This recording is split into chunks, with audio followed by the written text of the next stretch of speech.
Hello, YouTube land. This is Brent Son coming to you from Lexington, Kentucky, the Bluegrass State.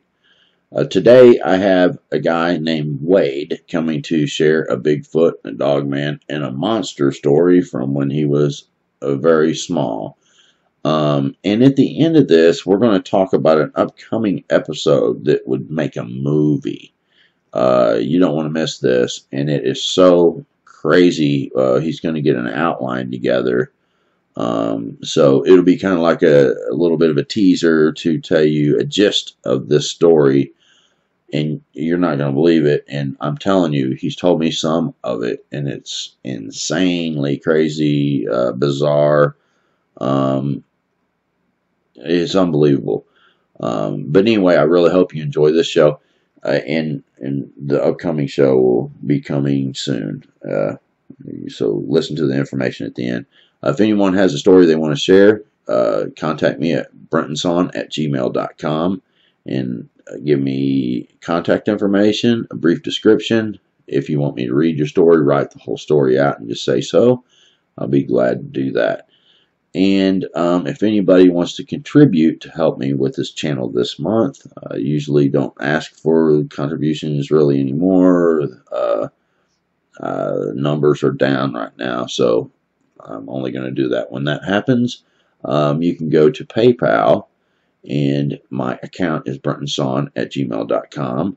I think you can do it on an email. They have a little $sign, the paperclip, and all that. You can click the $sign, and somehow you can do PayPal through that. And you have my email if you email me at brentonson@gmail.com. And you can go to the channel, and it gets added to the revenues that I earn on YouTube. But I prefer PayPal if possible. But either way would be sufficient and fine. And I appreciate any contributions that I get. Anyway, I hope you enjoy this story. We're just going to go straight to the guest. His name is Wade. And I'll let him fill you in on everything else. Okay, Wade, if you would, I'd like for you to introduce yourself, and then we will get into your stories, please. All right, my name is Wade Parker. I'm 53 years old. I live in Tyler, Texas. And some of the things we're going to talk about this evening, they occurred where I was born and raised in Metropolis, Illinois, which is the extreme southern tip of Illinois, and right across the river from Paducah, Kentucky, to kind of give you a lay of the land there. That's awesome, man. That's real close to me, you know. Right. That's not too far away. Right, Lexington, Kentucky. I'm about halfway down in the state, and I noticed that area, whenever I look on the BFRO and things like that, that some of the counties up toward where you're talking about, they have higher Sasquatch sightings that have been reported to them anyway. So right. It must be a very, very kind of a hotspot kind of area for cryptids. Sure, I've seen the same thing. Right. So I know that you had some kind of encounter at Kentucky Lake. Is that correct? Yes. Kentucky Lake is a very interesting area. Did you have it like the land between the lakes part of Kentucky Lake, or on the outside? Well, that's honestly, I think the LBL area is very, very close, but I wasn't deep into it. Where my incident occurred was not too far technically from Paducah. It was in Marshall County, right there on the lake, specifically in the lake's got different coves and bays that they've named, and my encounter happened in a place called Pisgah Bay. Oh, so yeah. I wasn't technically down into the LBL area. Right. But near enough, Right. Yeah, I was looking at that the other day on the map. That's on the north end, is that right? Yes, sir. Okay. Awesome. Yeah, that's man, that whole area, golly, I've heard so many stories, and some very scary stories too. Around the northern end, there seems to be very scary Dogman type incidents, and then down into LBL on the northern end, the Dogman activity is kind of so bad, like around Devil's Backbone and things like that. So Right. It's kind of like off the charts there. yeah, Kumbo and them, they say if you want to go there and camp on the south end of in between those two lakes, because they have Kentucky Lake and the Kentucky Lake and what's the other lake called? Berkeley. Barkley, yeah.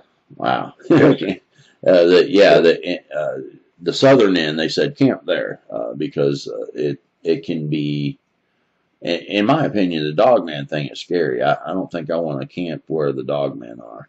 Not in a tent. Right. Anyway. Maybe in a camper with a shotgun. That's like I mentioned to you earlier. I was all when this incident happened to me with the Bigfoot deal. I was all into that, and then once I found out more about the Dogman, that took all the joy out of being outside, basically. Right. And then when this incident happened to me, now this was back in early to mid '80s, I guess. All this internet, wasn't available, so I didn't know about all the things that had happened in that area or the things concentrated there. Where now it's just amazing all the stuff that goes on. Yeah, it is quite incredible. Just had no idea then. Right. Well, let's start with your encounter there then on what happened at Kentucky Lake. All right. Well, I was just recently married. This was, like I say, in the early to mid '80s, and my wife and I were trying to decide what to do for just a little getaway for a honeymoon. Due to work, we couldn't go anywhere to speak of, so we decided that we were going to take our boat, which I just recently bought, a little ski boat, and go to Kentucky Lake for the weekend. So that was just about a 20-minute drive from our house where we were living at the time. And we took the boat to the marina on one side of the lake. We knew where we were basically going to go to camp. So we put the boat into the water, loaded up all our gear, supplies, tent, everything, probably about 10 o'clock in the morning. And we took out onto the lake and spent the day skiing, tubing, fishing, whatever, just passing the time. And it was going to be getting dark soon, so we decided that we would go find a spot. And we knew a little bit about Pisgah Bay.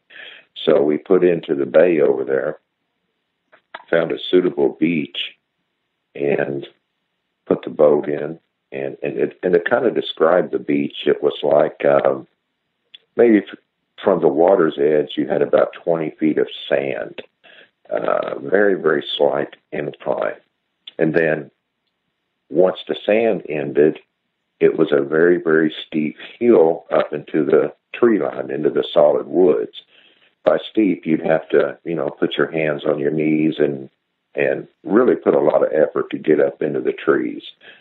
And so you had 20 feet of sand, and then the weeds and the very steep hill into the trees, that was probably another 20 feet. And then you got your trees. So what I did was I took the long rope and went up into the tree line, tied it to one of the trees. There was nothing else anywhere to tie to for the boat. And we anchored that. We set up our little two-man tent and got a fire started. Played in the water just a little bit, and by that time, after the entire day's activities, we were just bushed. So we got everything secured. I think we even put the fire out at that point. No need to leave it burning, and risk anything. So we got the tent and zipped up. You got your zipper up and down, and then the ones on the side. By the way, the opening of the tent was facing the water. And I would say the water's edge was probably 10 feet away from me. So we got in the tent and settled down, and really hadn't been in there actually very long at all, maybe 15, 20 minutes. We were just sitting there talking. And we heard what sounded like the proverbial twig snap, you know. Right. And it seemed like, how far away was it? Maybe 40, 50 feet, I'm guessing. And that kind of, set me up on edge for a little bit. What is that? It's something big enough to snap a twig. So we listened, and I heard some more. It was like a rustling sound, and it was very near the tent. So I unzipped, zipper down, zippers across, and kind of half crawled out and was looking. I had a flashlight, didn't see anything, couldn't hear anything, but there was obviously nothing close to us. We heard the sound, we knew it was close, but by the time I got out of the tent, there was nothing there. So, without thinking really anything at all about it, there was no danger flags raised or anything. So, just crawled back in the tent with her and zipped it all back up again. And probably less than 10 minutes that time, we heard rustling of the heavy weeds and such that were just beyond the tent, up past the sand, and we could hear what sounded like footsteps coming towards us. So at that time, I let it get a little closer before I even moved, and probably within feet of the tent. And quickly, I unzipped it as quick as I could and got out. But unzipping all this stuff, and I'm a big guy. I'm 6'4", and a big old fellow. So you don't maneuver around in these little tents too quickly. So it probably took me 15, 20 seconds to get out. And by that time, again, nothing there, but I could hear something up in the trees. I heard some movement, moving along the like parallel to us. All right, what do? Okay, I can't decide if my night is about to get ruined or, if that was just another little isolated thing and it's over. And at this point, I'm not thinking anything about a Bigfoot creature. At that time, you'd heard all the stories. You knew that supposedly they were out there, but it's not first and foremost in your mind. Again, there was no internet back then to constantly saturate you with Bigfoot sightings and stuff. So it wasn't the first thought. Right. So anyways, out of concern, I grabbed my hatchet and I get back in the tent after I walked around probably nearly 10 minutes, I guess. Couldn't see anything, didn't hear any more sounds. So I got the hatchet, got back in the tent with her, but this time I didn't zip it up. And I had the hatchet in the corner of the tent. And now to describe to you how we were laying, we were both, I was on my back, she was laying beside me on her side, and I had my arm underneath her head, typical how you would lay. And my left arm went down the side of the tent in the edge of it. So my left arm was pressed up against the edge of the tent, and that's pretty much how we were laying at that time. And we were too keyed up to even think about sleep. So I'm guessing this time it wasn't quite as quick as last time, but it was more like 15 minutes that we were there talking. And we talked for a while to get quiet, listen, talk a little bit.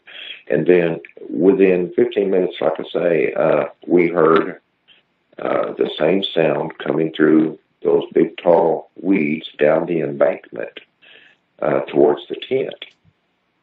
And it got within just a few feet and stopped. And she and I were both looking at each other, what's about to happen.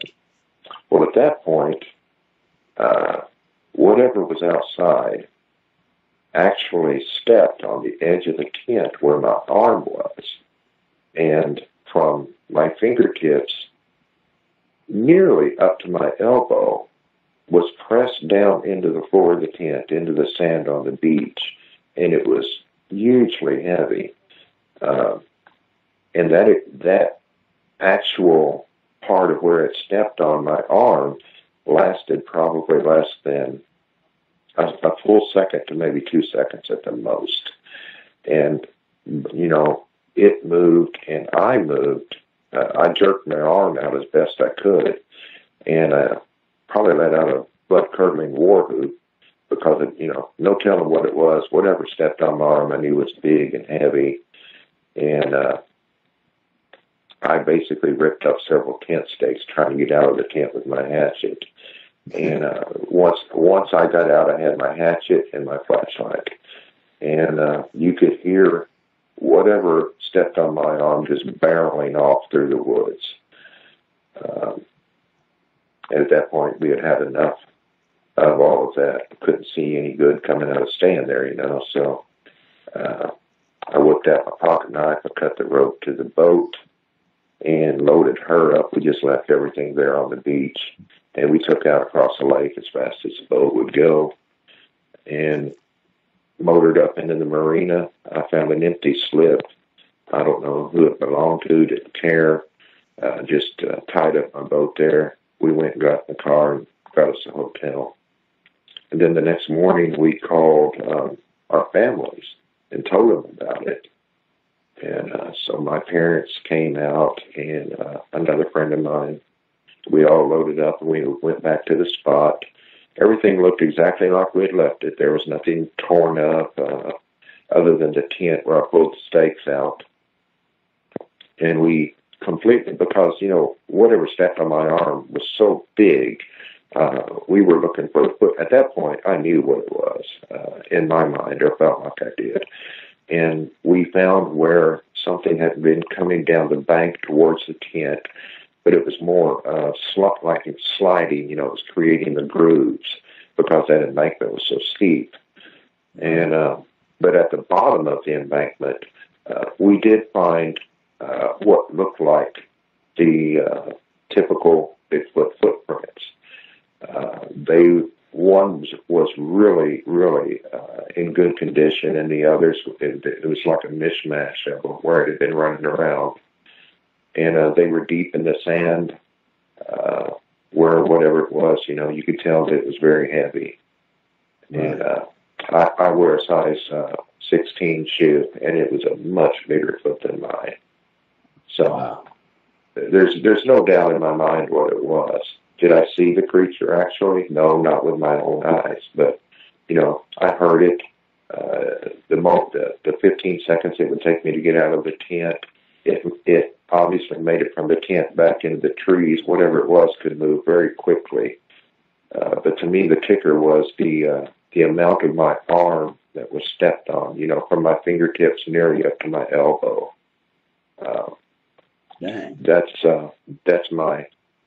pretty much my story, So when he steps on your arm and it covers that much of a span. Correct. And when I say, I think I said it was almost up to my elbow, from probably my first knuckles on my fingers almost up to my elbow. And, that's a huge foot. It may have been a scooting motion or instead of a direct downward blow, but it pressed my arm down through the tent floor into the sand quite a bit. And I remember it felt it was like it was pinched in there as I was trying to jerk it out from under it. Wow. So what do you think he was doing? Just kind of snooping for food, or you think he was kind of just curious about you all, or? Well, honestly, we've had plenty of time to think about it, a lot of years.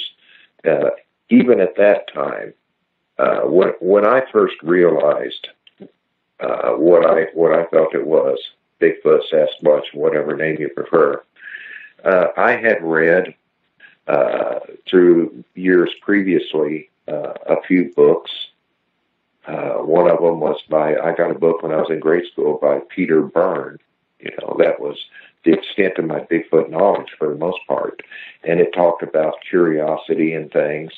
So pretty much, right after the incident and all these years, I feel like that it was curious. I don't think it meant us harm, or it would have done something. Obviously, it didn't mean us harm. So I feel like it was probably watching us from the moment we got there. The activity started fairly quickly. We weren't on the beach, but a short time before we crawled up into the tent because we were so darn tired from the day's activities. Yeah. So I feel like it watched us get there, and curiosity is probably what it was. Just like you said, I couldn't imagine anything else. All right.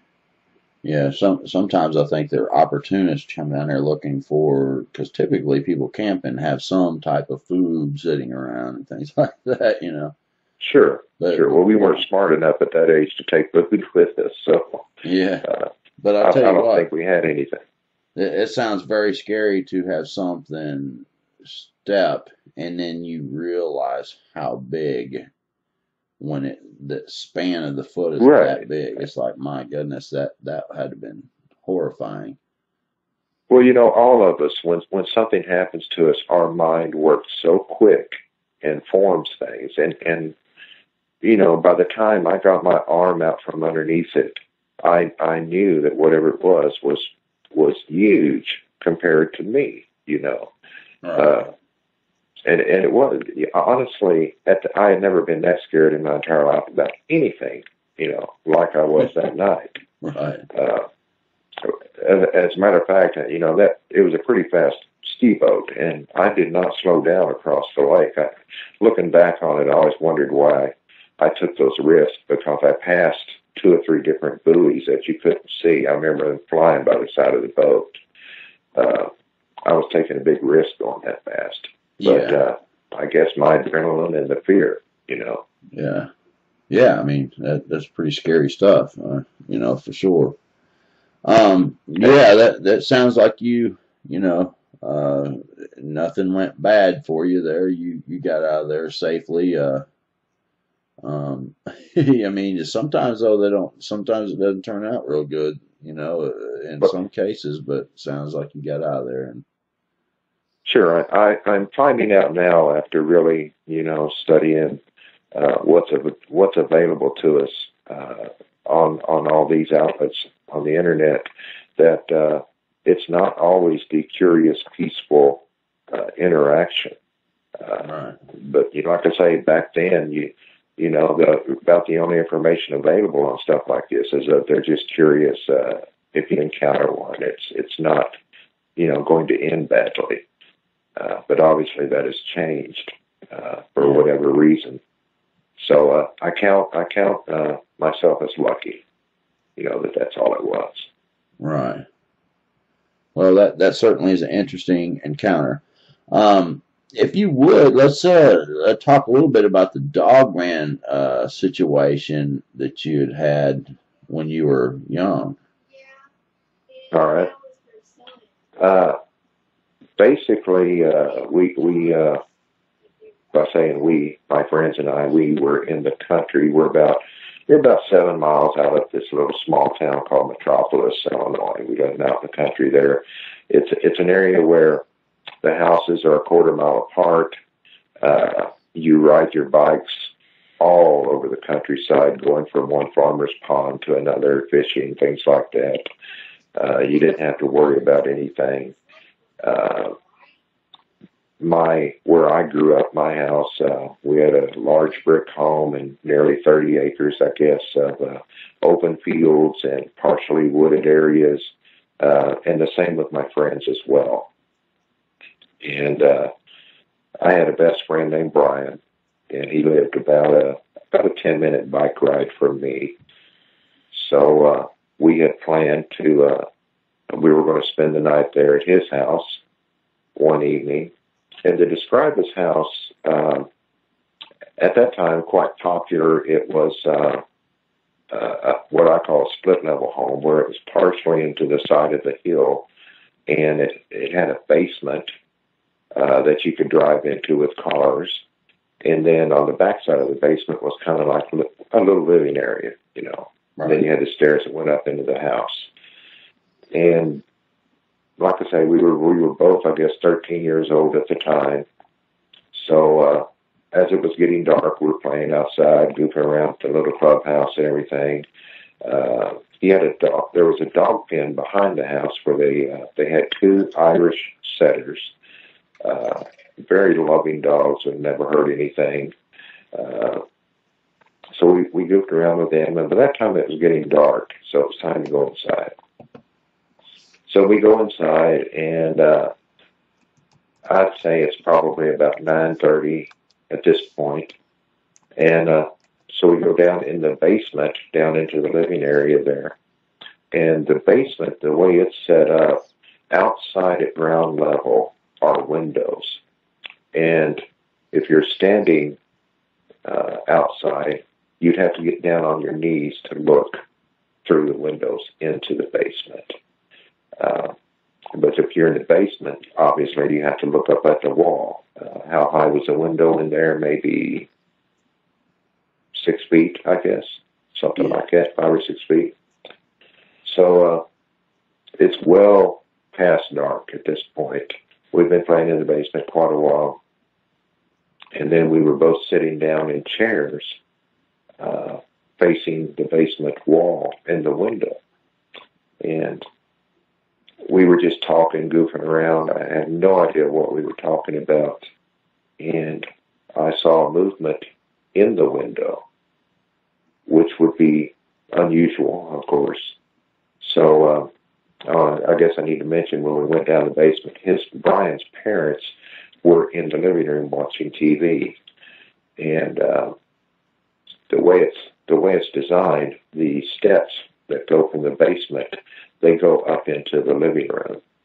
So it's mere seconds from to get from the basement to the living room where his parents were. So anyways, back to I saw the movement in the window, and I said, Brian, what was that? Did you see that? He said, I saw something. And so we're watching it. There's nothing in the window. But there was a flash of movement to kind of catch your eye. And I would say, 5 seconds or so, something appeared in the window. You could tell it was back away from it, and it came towards the glass quickly. And when it got to that point, it was very, very clear exactly what we were looking at. And to describe it, it looked like the head of a very, very large dog, or I guess you could say wolf. Looking back on it, people say it looks like wolves, it looks like dogs. It's kind of all the same to me. It was just a big, furry head. It had a long snout, and the teeth were prominent. It was almost like they were glowing, but you could see the prominent teeth in the mouth, and the ears are really what just burns in my mind because they were large, they stuck straight up, and they were pointed at the tips. So, and like I said earlier, your mind works so quick when things happen. One of my first thoughts was, why aren't his dogs barking? Because if a fly flew through the yard, these Irish setters would set up all kinds of ruckus. They barked at anything. But the Irish setters were quiet, and this thing is just sitting there staring at us. And it lasted, we stared at it for probably 10 seconds. We didn't know what to do, run or scream or what, But it was very scary looking. And then instantly, it set upon beating on the window. And I mean, it was fast. It was just boom, boom, boom, boom, boom, like that. It was like, how if you watch a dog dig, how quick his paws move. And that's what it was doing. But it was actually beating on the window. And we could see that it was like hands with claws. And you could hear the claws hitting the window. Dang. And we wasted pretty much no time at that point. I mean, we took off running up the stairs. Within probably 5 seconds. We were in the living room, screaming, hollering at his mom and dad. They're right there on the couch. And we finally get out that there's a monster outside. And his dad started laughing at us. And he said, all right, well, I'll go take a look at your monster. So he grabs his shotgun out of the bedroom, and then he leads us outside, and we're following him. And we don't see anything. There's nothing there. The dogs, the Irish setters, they are in the doghouse. They don't come out because Brian and I, we were wondering, why they hadn't made any sound. We just couldn't find anything strange. But we know what we saw and what we heard when it started beating on the glass. Well, the thing is, like I said, I was 13 years old back in the early mid-70s, and I didn't know what I had seen, but I was very accurate. I knew exactly what it looked like, but what was it? I had no idea. There were no werewolf movies. There was no internet. There was no Dogman. There was nothing. So pretty much my entire life, when I would relate the story to close friends and things, I would just say, man, there's things out there we don't know about. I saw this, and I tell the story. But I had no name to put with it. I didn't know what it was. But as we lived through our years, and these movies started coming out, the first werewolf movie everybody sees pretty much when they're young is Lon Chaney Jr., but that looked nothing like what we saw. But when The Howling came out, I took a note. It looked almost like that werewolf. And then, more years, more movies, and you end up with the underworld creatures. And I have to say, anytime I tell the story now, that it looked like the werewolf from Underworld. But then, and again, this is still before I know about Dogman. But when I discovered the Dogman on the internet and started really studying it, then I realized that I finally had a name to put to what I saw. I saw a Dogman. Right. Now, when you saw it, since it was a basement window, Okay. You said it went by the window first? Well, we saw a movement. What that movement was, I don't know. Perhaps it walked by and Right. we saw, the bottom of the legs or I couldn't tell you what the movement was. We saw a movement that caught our eye, and then we looked up and there was nothing there for a few seconds, but then it came into view. Right. But you said it came into view real fast? Yeah, pretty fast. Wow. Pretty fast. That's just scary sounding, by the way. Right. So when you saw it tap in the window and these were hands, I guess you were pretty much assuming that it was something that walked on two legs, right? At that age, didn't know. Yeah. After you asked the question, it took me a second to really think about it. I've never been asked that. But looking back on it, yes, I recall that because it was, at first I thought it was some horrible creature, freaky dog or whatever, wolf. But I remember the hands really sticking out with me. They weren't like fat hands like a work glove would be. They were more thin, lean, and definite claws. And we could hear those claws hitting the glass hard. Yeah, I don't know why the glass didn't break. And they were just clacking on it and thumping, as it was just freaky. And it was fast. It was repeated. And again, after the incident, I'm thinking, well, how can something kind of get down and look in that window that's lowered to the ground and still beat on the window with hands. You're going to fall over. I'm trying to figure out how it stayed in one position and it was able to do that. Yeah. But that's what we saw. And I've been asked, about when I've related the stories to people about, that I saw the Dogman. They've asked about his eyes, and honestly, I don't recall the eyes. I saw eyeballs, but I don't recall them glowing any certain color or anything. That's not sticking in my mind. All right. Now you got a good look at the teeth. Were they what the teeth look like? The teeth looked like just like in the werewolf movies. They were large. They were again. It was dark outside. We had the basement lights to show it up. I would say they were white or off-white, but that they were prominent and they stood out. I can't. At times the mouth was open, not wide, kind of like if your dog's sitting there and he's panting or whatever, the mouth is kind of like half open. It did not appear that it was necessarily snarling at us or growling or anything like that. It just, you could see the muzzle and the mouth open and close throughout the seconds that this went on. Yeah. And like I say, the teeth were large, and they were, the typical things that you would see. Yeah.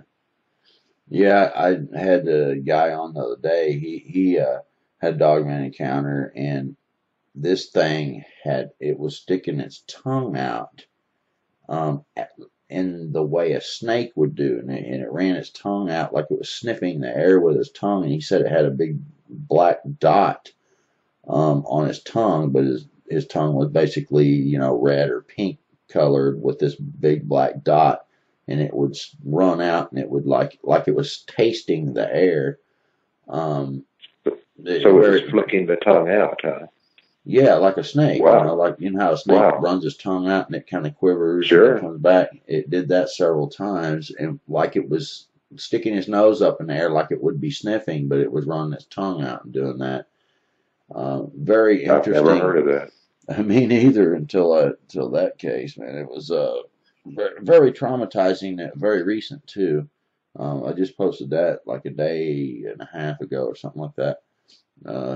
All right. In West Virginia. I'd sure like to see that one. Yeah. Yeah. It's an interesting case for sure. He had a couple encounters near his home, and it was actually, that last one was really recent, and it shook him up. He's pretty scared about it still yet. Okay, well let's go to that what you emailed me about in your home when you were a kid. I thought that was just so bizarre.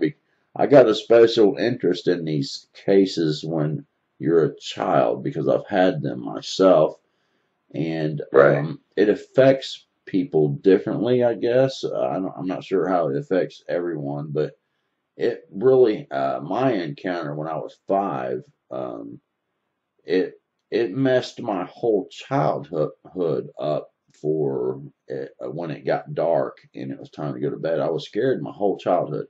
I really had nightmares every single night for 10 years.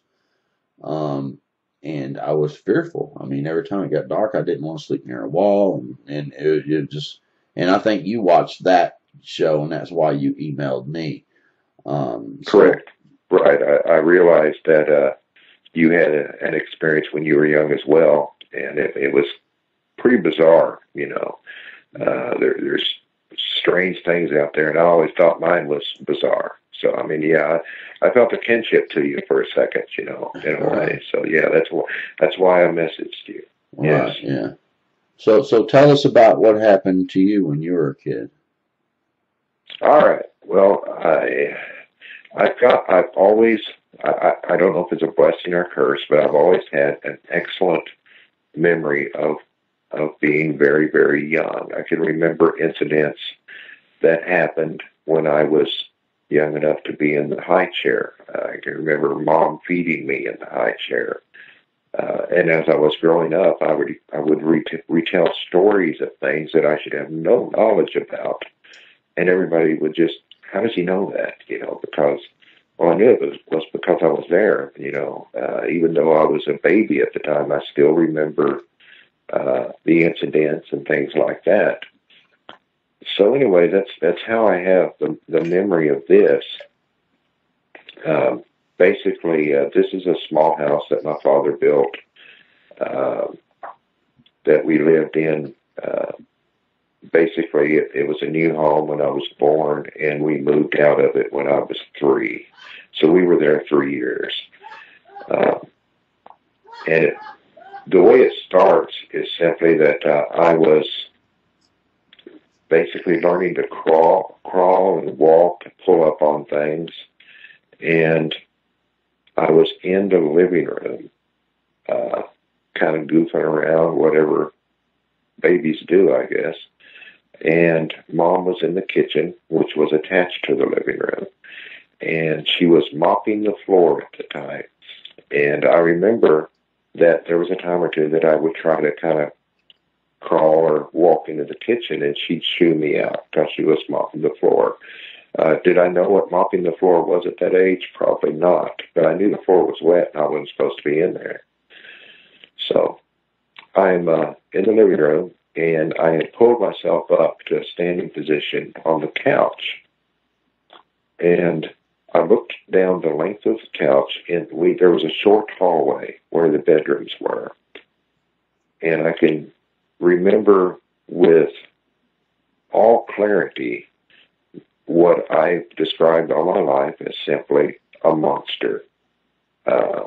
Did I know it was called a monster when I was that age? Probably not again, but it was huge.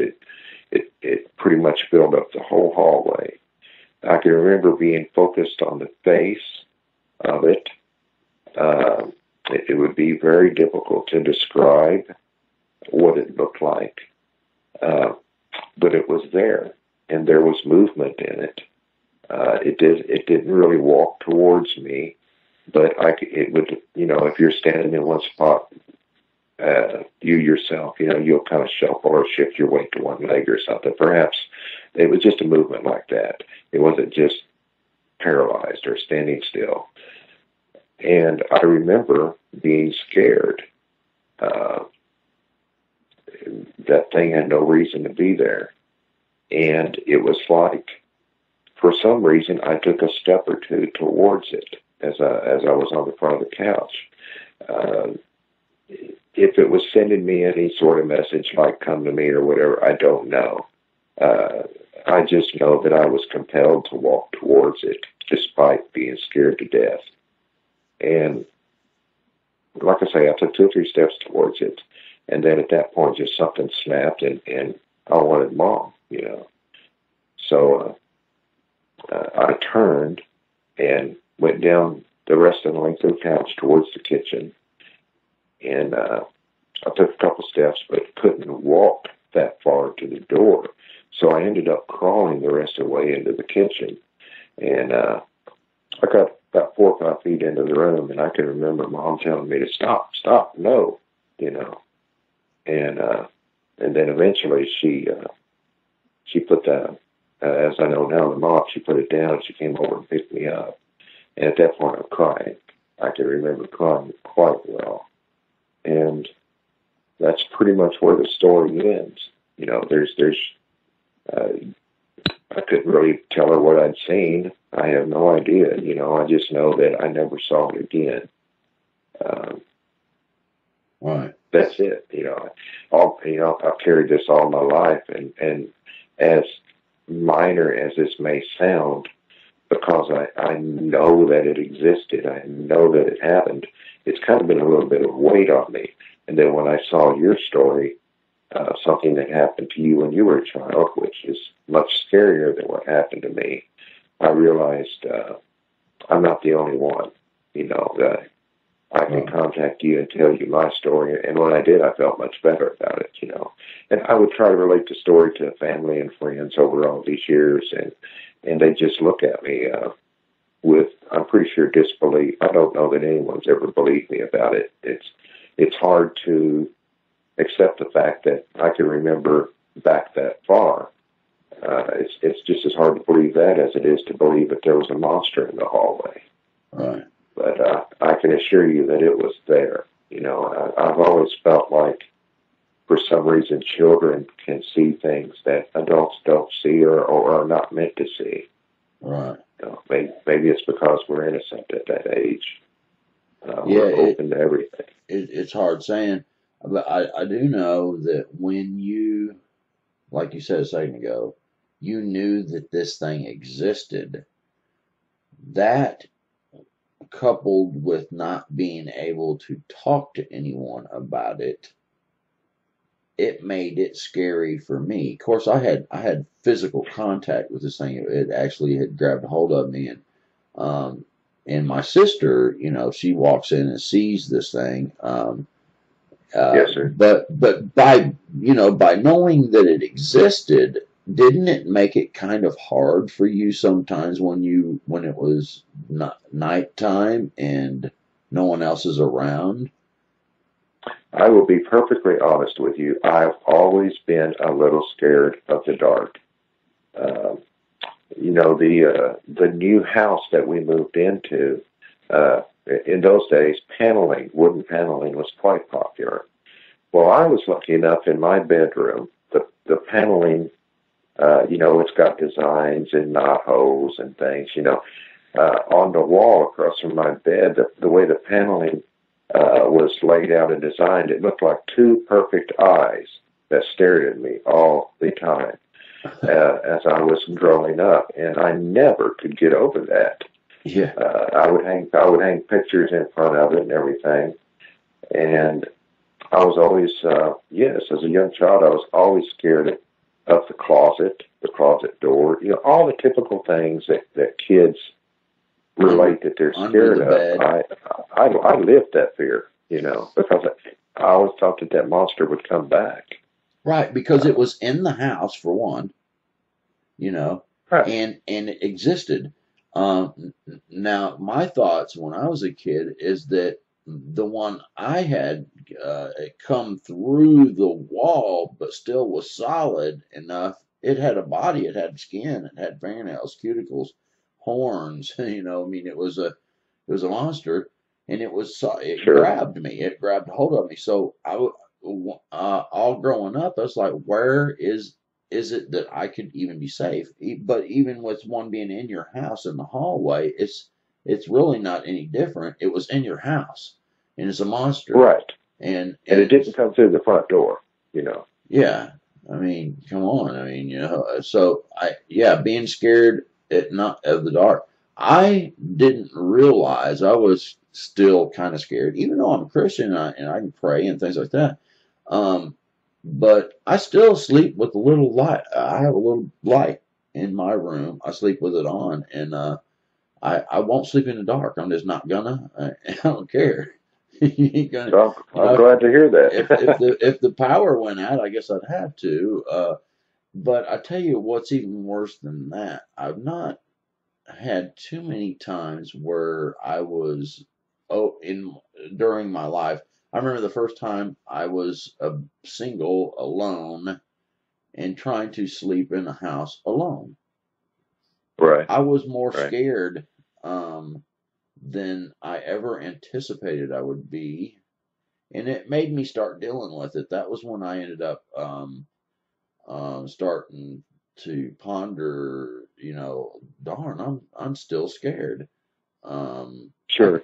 But it was only at night. I didn't like to be in a house alone, and I don't like for it to be totally dark.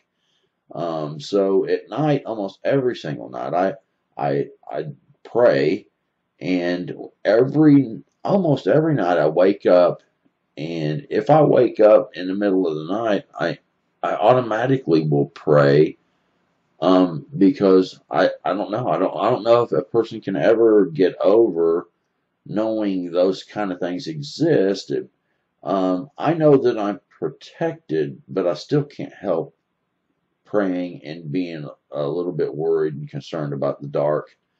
Um, due to that, So That I'm makes sure that you perfect sense. Sure. right. So Well, when do you like for it to be like when you go to sleep? Do you like for there to be a TV on or some kind of light?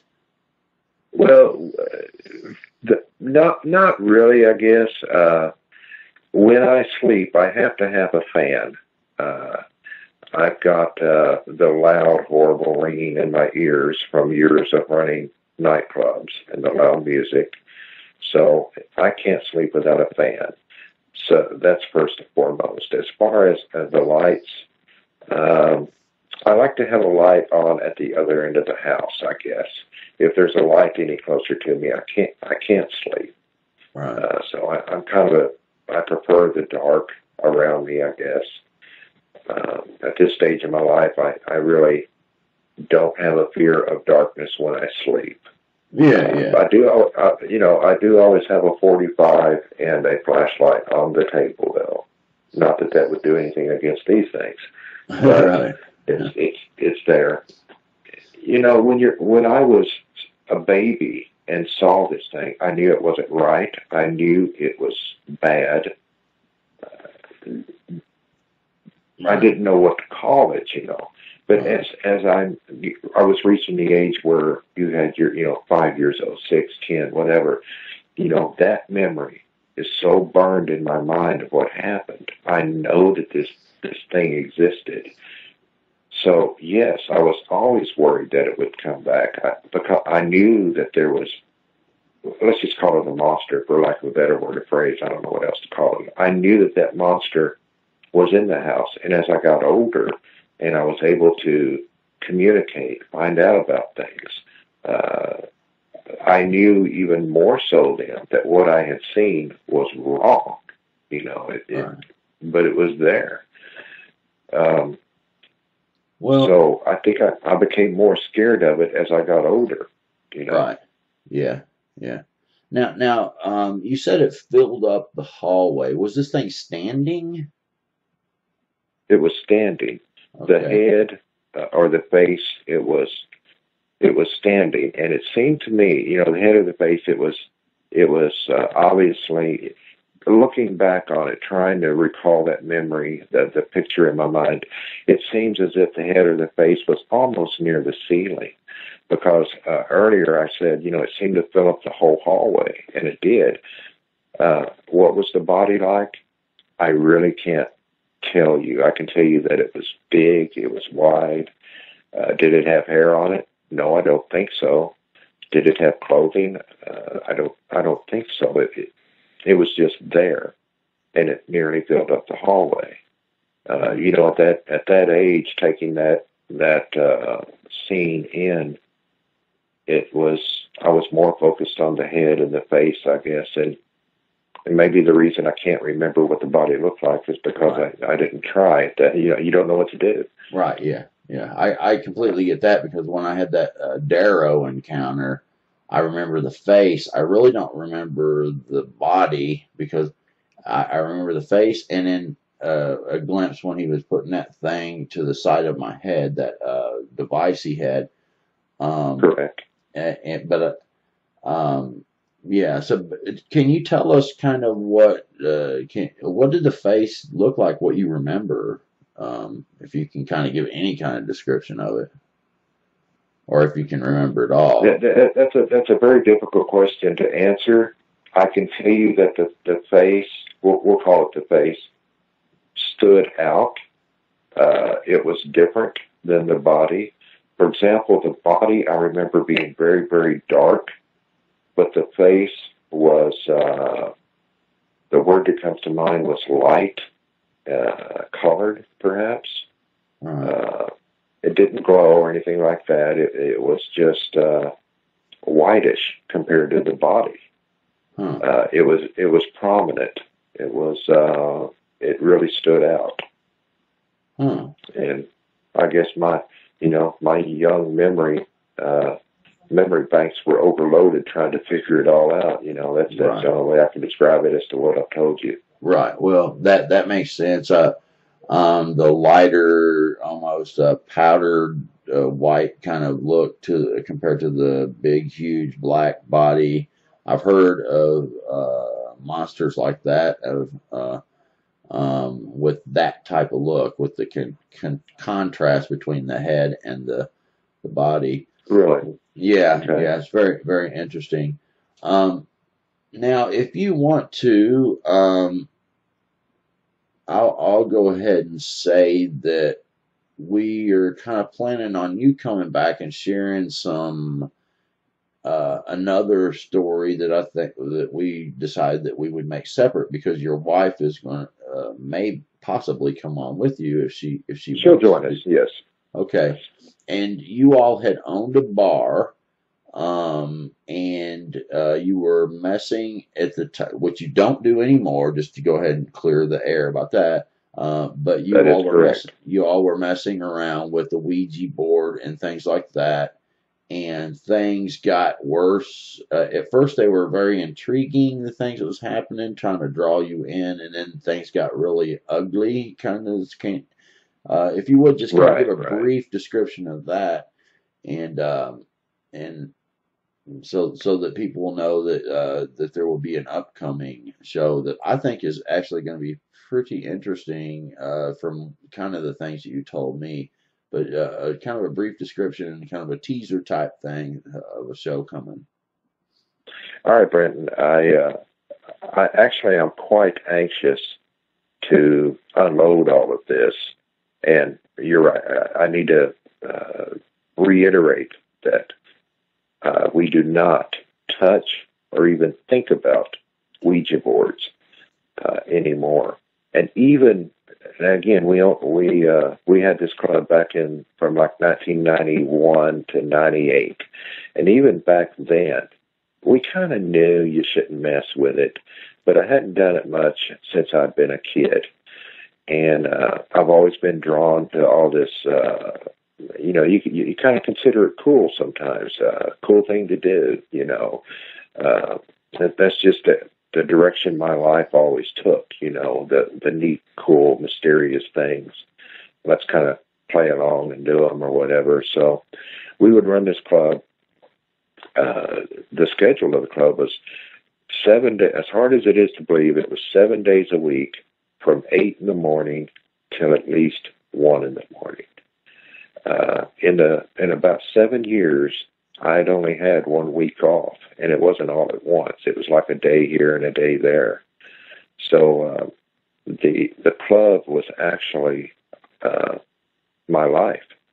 I had no life outside. It was kind of like being in prison. It's really hard to describe, but when you're there 18 hours a day, 7 days a week with no days off, you kind of have to create your own entertainment, so to speak, because you can't go to the movies to have fun and let loose. So you do stuff there, In the storeroom, I built a wooden racing boat, little hydroplane. I was always up to something, and so we came up with the idea one night. Well, let's just work the Ouija board. So we would get out there and turn off all the lights in the club except the fluorescent lights, and I started making my own Ouija boards. I've got a bit of artistic flair in me, I guess, and I can do lettering really well. So I would make these boards out of highlighters, and we'd set them up under the lights, and myself, my wife, and a few of the girls that worked for us, we would all get involved. And it started out really well. It was working great, drawing us in, and it seemed to when I say it, I'm referring to, I guess you call them spirits that we're talking to or thought we were talking to. It seemed to understand that we had to go and we'd be back tomorrow night. And this whole ordeal lasted for a period of, I guess, nearly 3 months. And we'd bring different people into it with us. Well, when people talk, they mention Ouija board stories. The person that they're talking to usually goes, "Oh, I got a Ouija board story," and they say things like, "We were working the Ouija board when I was 12, and then the dog started barking outside, or the candle blew out."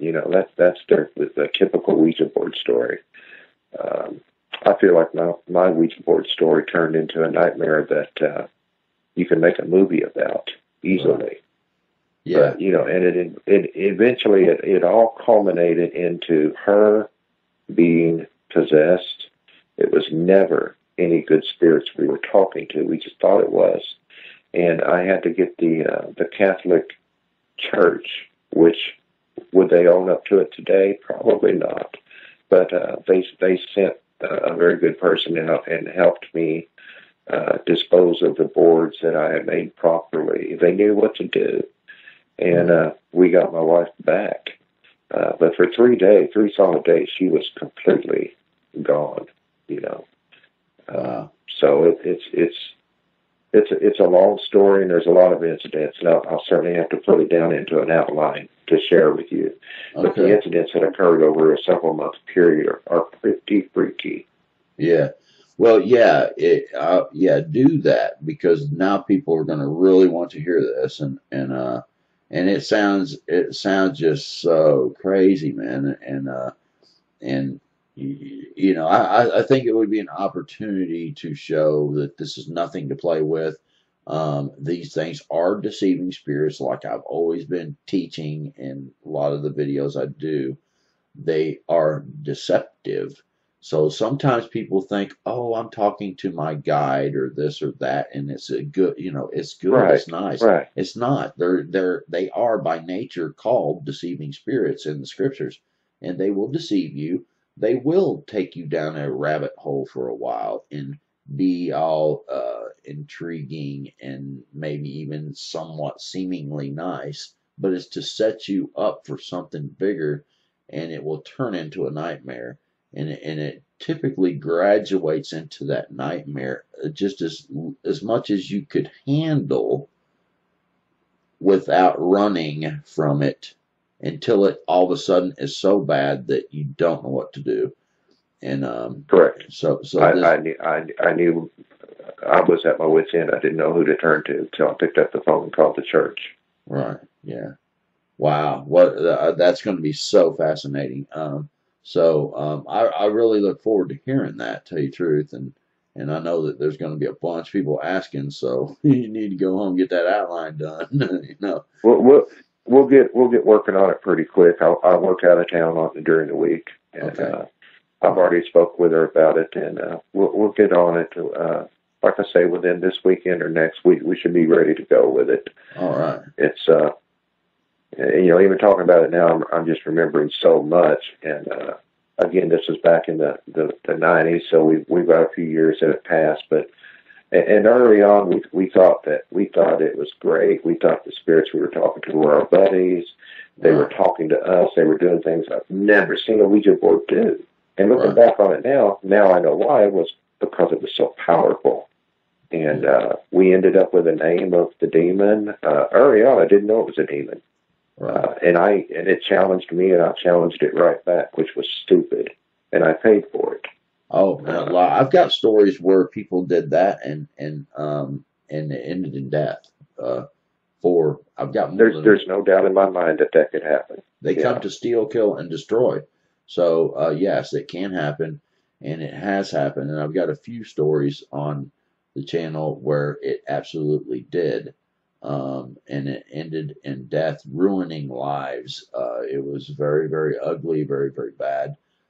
So we'll leave that as the teaser for everyone on this, and we'll make this into a lesson, and something can be taught from it, because I've been trying to tell people that some of these things they mess with, they think is harmless, and it's not bad and things like that. But I've been telling them, if it's contrary to God's word, it is absolutely bad, and it will lead to destruction. And right. So thank you very much, Wade, for sharing your stories tonight, and look forward to speaking to you again. Everybody out there in YouTube land, I really appreciate you listening.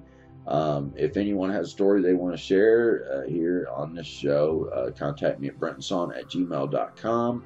If you want to make a contribution to help me out this month, go to PayPal, and also it's brentonson@gmail.com is my account. You can contribute there, and we will be waiting for this outline to get done at their convenience. I won't press them too much on it, but I'm sure that they're going to be asking questions. So you get her done when you know as much as you can, and I look forward to speaking to your wife. If you don't mind telling her that anyway, it's been nice meeting you, and I look forward to meeting her, and thank you everybody out there in YouTube land. I'll see you all on the next show. God bless.